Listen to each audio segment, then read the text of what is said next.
आज हम state archives में यहाँ मौजूद हैं, जहाँ रानी लक्ष्मी बाई से मुतालिक तमाम दस्तावेज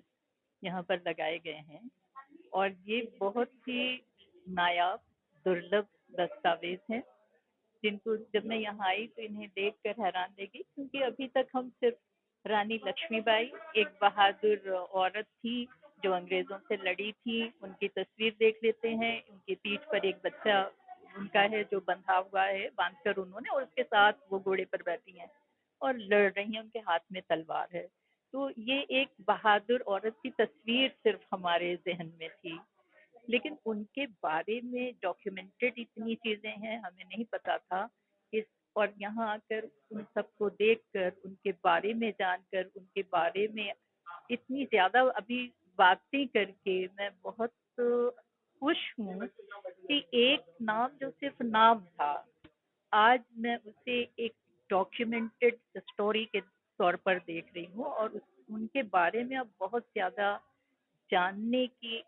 एक तो कोशिश करूंगी, जिज्ञासा पैदा हो गई है।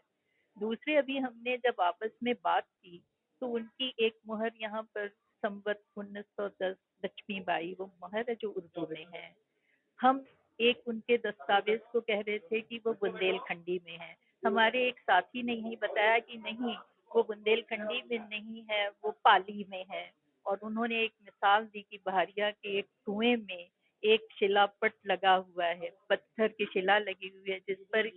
जुगनू डी में, और उस पर इसी लिपि में, इसी स्क्रिप्ट में वहां भी कुछ लिखा हुआ है और वो पाली है। अब और तजस्सुस बढ़ गया है कि इस डॉक्यूमेंट को उस डॉक्यूमेंट को कंपेयर किया जाए और उनको मिलाया जाए कि वाकई वो पाली में ही है या किस जबान में है, और जिस भी जबान में है तो उनमें लिखा क्या है। तो स्टेट आर्काइव्स ने अपनी, मुझे लग रहा है कि बड़ी जिम्मेदारी निभाई है कि ये जो गुमशुदा बातें हैं, राज हैं हमारे स्वतंत्रता सेनानियों के लिए, और ख़ास तौर से एक तो खातून के लिए, एक औरत के लिए, एक स्त्री के लिए, एक लेडी के लिए, लक्ष्मीबाई के लिए, तो उनके बारे में इतनी जानकारी हमें इन डॉक्यूमेंट्स से मिल रही है। लेकिन इनमें जो दस्तावेज लगे हुए हैं वो